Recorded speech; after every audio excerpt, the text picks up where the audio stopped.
C'est un vrai plaisir d'être devant cette immensité. On a une sensation de liberté, c'est tout comme une drogue. On trace sa route dans la poussière et tous les jours, c'est une nouveauté. C'est absolument fascinant de constater le nombre de kilomètres que l'on peut parcourir. Et moi qui ai plutôt tendance à me laisser un peu aller, j'ai réussi à puiser en moi une énergie que je ne soupçonnais absolument pas.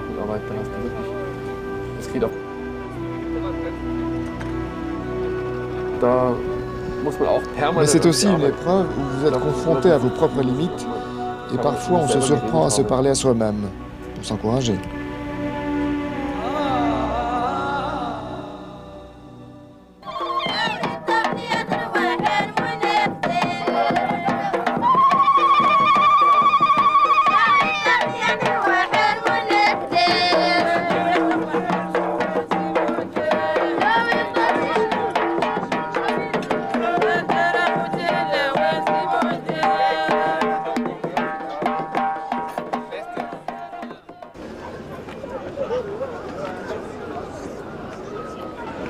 L'étape d'Agadir marque la moitié du raid et signifie pour tous les concurrents une journée de repos bien méritée pour les hommes et salutaire pour les machines.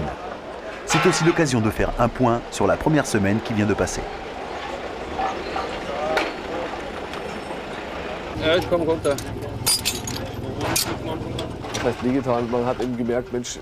J'avais les muscles qui me faisaient mal. J'étais content d'avoir cette journée pour me reposer, mettre de l'ordre dans mes affaires et m'occuper de la moto. Boulot, hein? Oui, mais c'est facile, hein? C'est facile? J'ai une plan. Tu as le plan? Oui. Ah oui, d'accord. Il faut comprendre le plan, là, hein? Non, mais... Faut demander ça dans ce heure. Si tu t'y prends comme ça, tu vas la coincer. Mais non. Ah, c'est pas non, c'est même plus que ça. Ça trouve l'air. You can see some sand on the filters, and when you drive with this one, you have no horsepower.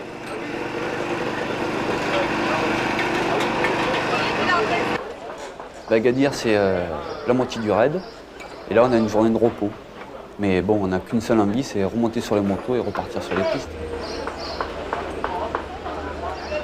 J'ai regardé le classement, alors tu vois, je stressais pas du tout, j'étais cool, je m'en fichais. Et puis là, je suis 18e et première féminine, 18e au scratch et première féminine, donc maintenant on va faire attention, qu'on va essayer d'assurer parce que... c'est bien, c'est super ça. Ouais, j'aimerais vraiment, tu vois, j'aimerais le ramener, plus pour tous les copains qui m'ont préparé la moto, le concessionnaire qui m'a aidé et tout. Leur ramener ça, ça me ferait vraiment plaisir. Ouais.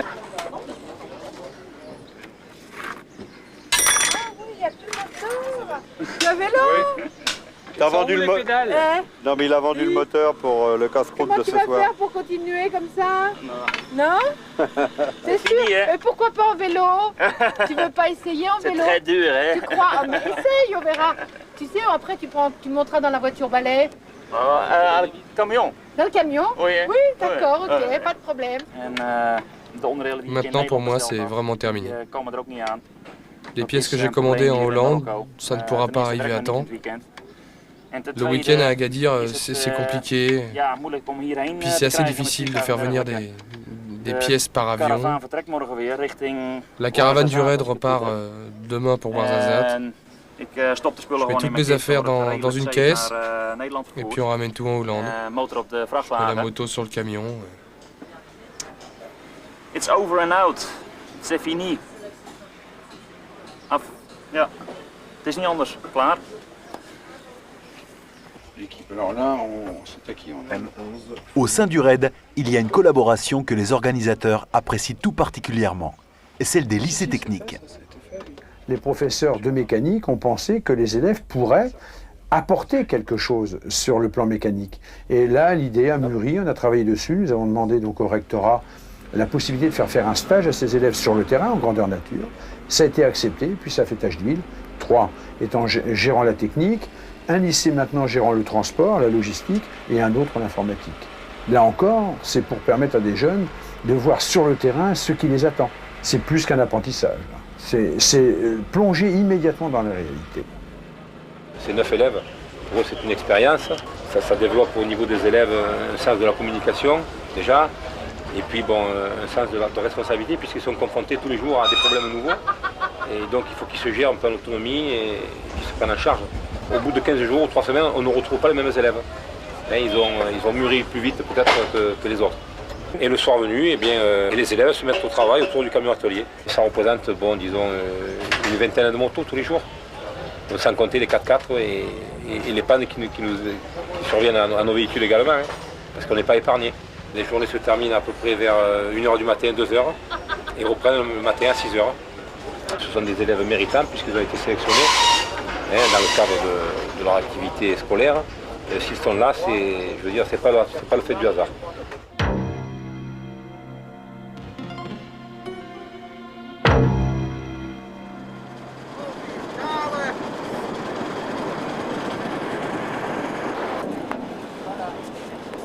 I'll be back.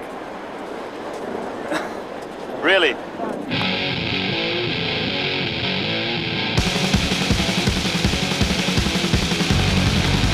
Après le désert, encore du sable, mais juste pour le plaisir, sur la plage d'Agadir.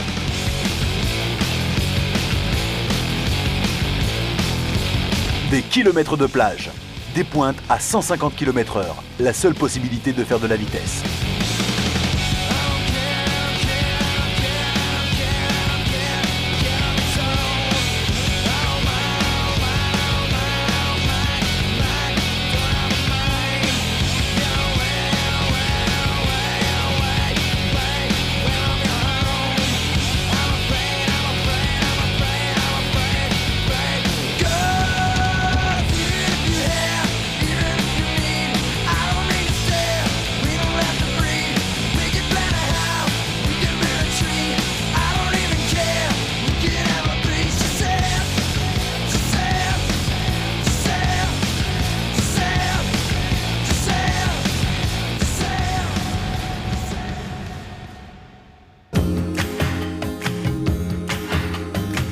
Pour son premier raid, Greg vit pleinement l'aventure, sans restriction et surtout sans ennui technique.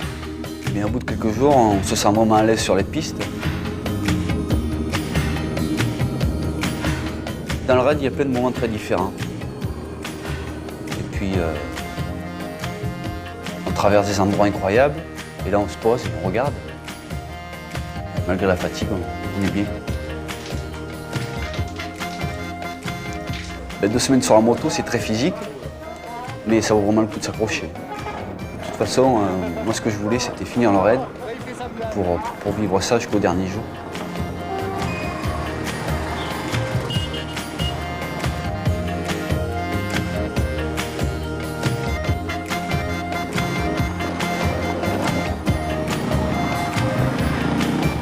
Les participants sont de retour sur un terrain de cailloux et de routes sinueuses qui les mèneront à 4000 mètres d'altitude au travers des montagnes de l'Atlas. Après ça, il n'y aura plus que de la descente jusqu'aux plaines côtières.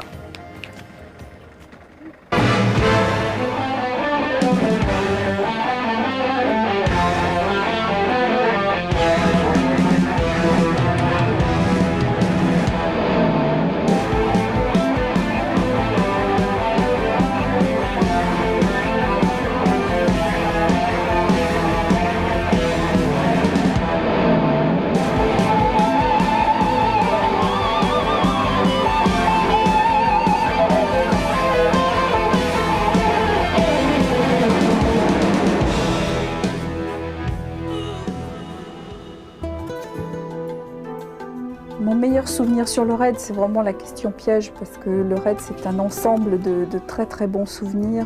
On est tous là pour vivre la même passion, donc on est quand même là dans des conditions de détente maximum, il n'y a pas de stress, il n'y a rien du tout, donc on en profite à 100%.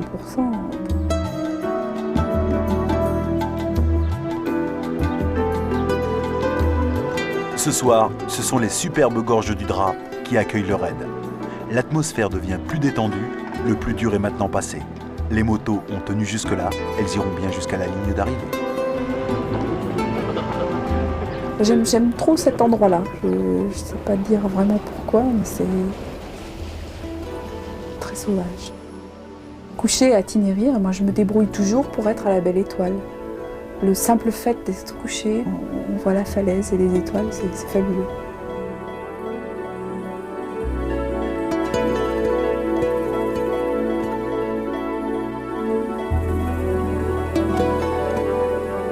Dans cet endroit qui incite à la sérénité, le raid tout entier prend un repos bien mérité.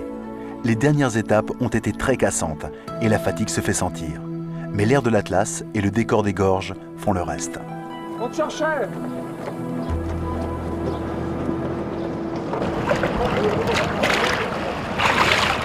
J'étais partie de bonne heure et puis le gars avec qui je roule a cassé son câble d'embrayage dès le premier kilomètre. Alors on est retourné au campement, on a bricolé, et puis après on a pris la piste et puis finalement on est arrivé il y a 1 heure de ça à peu près. Mais bon, ça a été impeccable.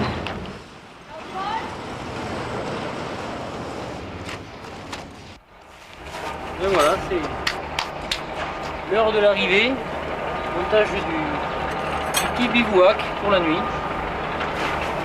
avant la douche, avant l'entretien de la moto, c'est une chose importante, surtout après la journée un petit peu difficile aujourd'hui. C'était sympa, c'était technique ce matin, très cassant en milieu de journée, avec une grimpée à un col à plus de 2000 mètres, très intéressant, très technique. Plus roulant l'après-midi, c'était assez rapide l'après-midi, très bon contact avec les 4x4 qui nous laissent bien placer, qui est très sympa avec nous. Et voilà, et ce soir l'accueil comme ça dans les gorges du Drap. C'est un raid qui est très agréable.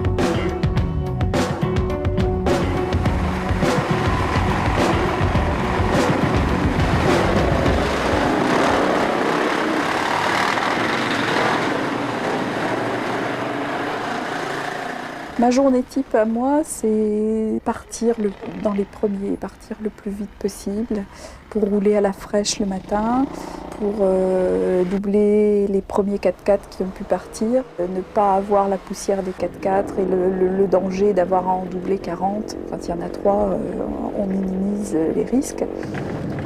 Partir tôt, ça veut dire arriver tôt, ça veut dire se reposer dans l'après-midi. Ça veut dire aller faire un tour en ville. J'aime bien arriver tôt pour avoir le temps d'aller passer 1 heure en ville à flâner. Après, bon, on rentre, on fait un petit peu de mécanique. Une fois que les mâles sont arrivés, on attend le repas, on va se coucher et puis c'est reparti.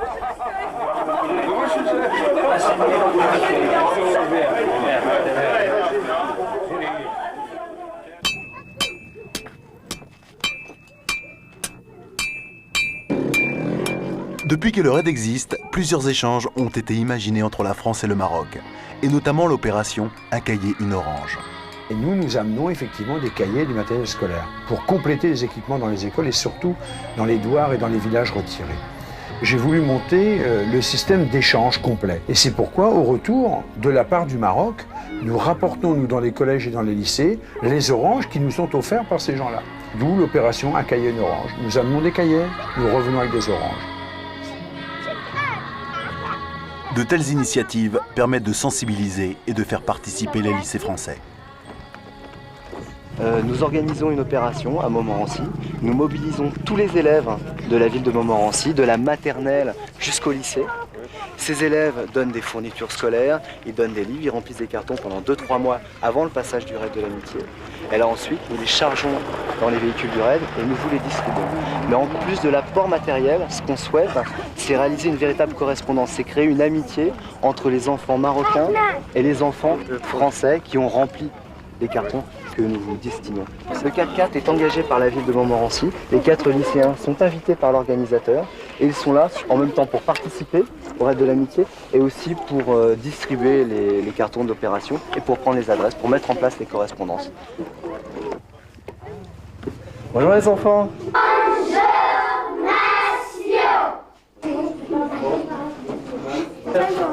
Donc, des méthodes de mathématiques cours élémentaire 2e année, ça correspond exactement à l'âge de vos élèves.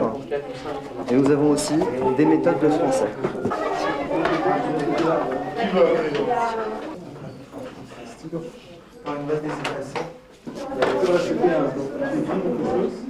Après tu prends celui-là, tu effaces. T'as vu? Ça c'est pour écrire et ça c'est pour effacer. On m'avait parlé déjà auparavant de l'hospitalité des Marocains et j'étais très surpris. Et un jour j'étais dans une école extérieure, les autres personnes étaient allées chercher un instituteur. Je m'étais retrouvé à l'extérieur, j'avais rien à faire. Et là, ils m'ont invité à manger, ils m'ont invité à découvrir une école. Je ne comprenais pas trop ce qu'ils disaient, mais il y avait une relation qui se faisait. Tu aurais créé le premier? Bien sûr. Mais c'est vraiment, ils sont très accueillants. J'ai un bon souvenir, j'ai essayé de mettre un foulard sur ma tête que j'ai acheté à une petite fille.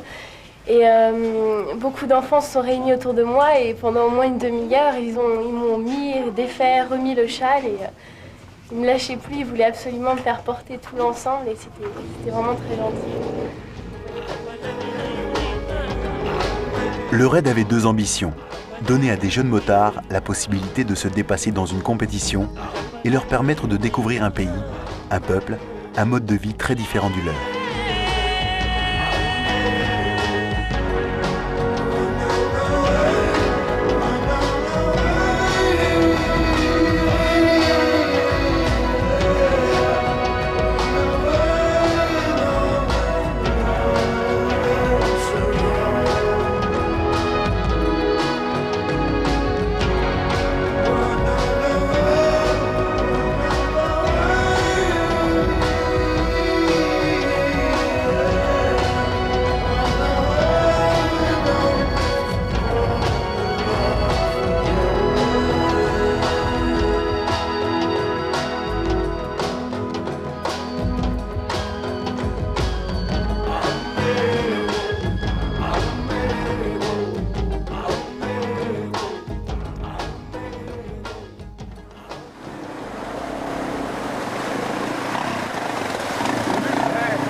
La rivière marque la ligne d'arrivée et la fin des pistes 95. Plus de 90% des concurrents sont présents. La remise des prix ne commencera pas avant que le dernier ne soit compté. Pour les moins de 25 ans, franchir la rive opposée signifie le remboursement du droit d'entrée. Mais pour eux, la vraie satisfaction, c'est de s'être dépassé et d'avoir fini le raid.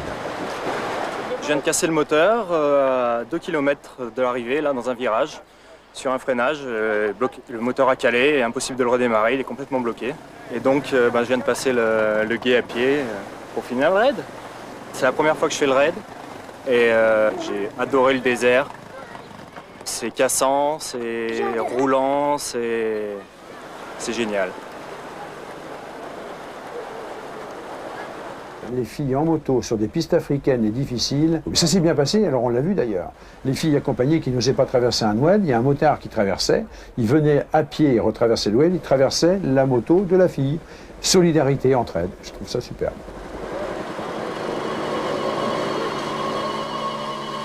On a toujours une espèce d'euphorie qui nous prend, on se dit...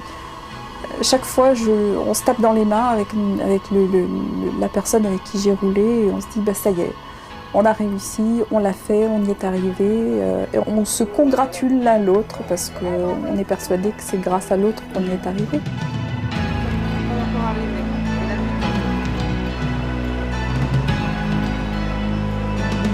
Les souvenirs du Maroc sont toujours merveilleux, sont toujours beaux. Des petites tables d'un motard sur l'épaule à un contrôle, des enfants qu'on récompense dans les écoles, auxquels on donne des cahiers, auxquels on donne des stylos, des bonbons. L'hôpital de la Mamounia, auquel on va donner des médicaments et des appareils lourds, des appareils dentaires que je vois tourner sur le Maroc, tout ça sont des souvenirs. Mais au bout, c'est de voir que sur le bateau, lorsque le raid est terminé, les gens sont tous rassemblés, il y a peu de clans, et que tout le monde est heureux d'avoir vécu une grande aventure. Et quand on vient me taper sur l'épaule en me disant « merci de m'avoir fait vivre un beau rêve et de m'avoir permis de m'exprimer pleinement », c'est ma récompense.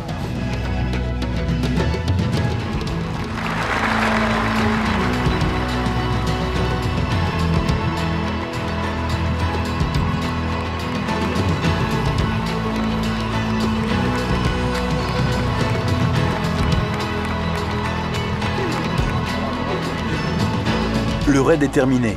C'est la traditionnelle remise des coupes. Pour Chris, Greg, Enrico et Anne-Claude, c'est une belle aventure qui s'achève. Mais déjà, la plupart des participants songent aux préparatifs de la prochaine édition.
Tanger, Maroc. Et l'anticipation et la nervosité de 300 motards de cross venus de toute l'Europe. Ils sont sur le point de tester leur machine et leur endurance sur un des terrains les plus durs du monde. L'organisation derrière eux est impressionnante. 2 hélicoptères, des camions-citernes, des équipes médicales mobiles et des dizaines de véhicules d'intervention de secours rapide. Bien que tout soit planifié et pensé, les concurrents savent qu'au bout du compte, leur sécurité dépend de leur propre dextérité et de leur résistance. Il s'agit d'une compétition d'amateurs, mais ce sont les meilleurs motards d'Europe, comme Christian Plumpe, un créateur de décors de Munich. Greg Martoglio de Paris, assistant réalisateur. C'est son premier raid de l'amitié qu'il considère comme l'un des derniers vrais événements sportifs. Pas d'enjeu économique et pas de prix en monnaie sonnante et trébuchante. Anne-Claude Lecutte est spécialiste des yeux. Elle exerce en Bretagne. C'est son 4e raid. À la sortie du bateau, il y a un mélange d'appréhension, je dirais, d'angoisse. Je me rappelle, la première année, c'était absolument catastrophique. Je me demandais à quelle sauce j'allais être mangée. Bon, là, j'y vais un peu plus en confiance. Mais quand même, malgré tout, on a toujours un petit pincement quelque part à se dire, bon, comment ça va se passer? Est-ce que... Il y a toujours la peur de se faire mal aussi, hein. Mais quand on descend du bateau, moi dans ma tête, je me dis, bon, ma grande en route vers de nouvelles aventures.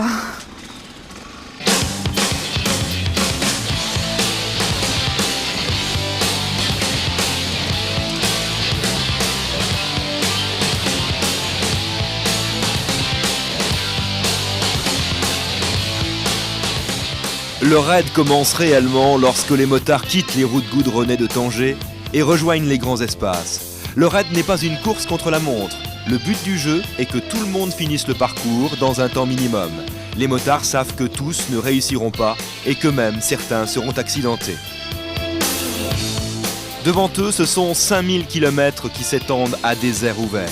Des pistes de cailloux, des passages sinueux, d'abord au travers de plaines qui bordent la Méditerranée, puis au travers des montagnes du Moyen Atlas avec leurs oueds en crue et la vaste étendue du désert. Puis, au travers de la montagne, une fois de plus, avant de redescendre vers la mer. 13 jours sous un soleil de plomb et sans répit. Au début, je pensais que participer à un raid était quasiment inhumain. Alors je m'y suis mis tout doucement. Et quand j'ai vu les gens passer derrière moi, alors que je restais prudent, Je compte rentrer chez moi.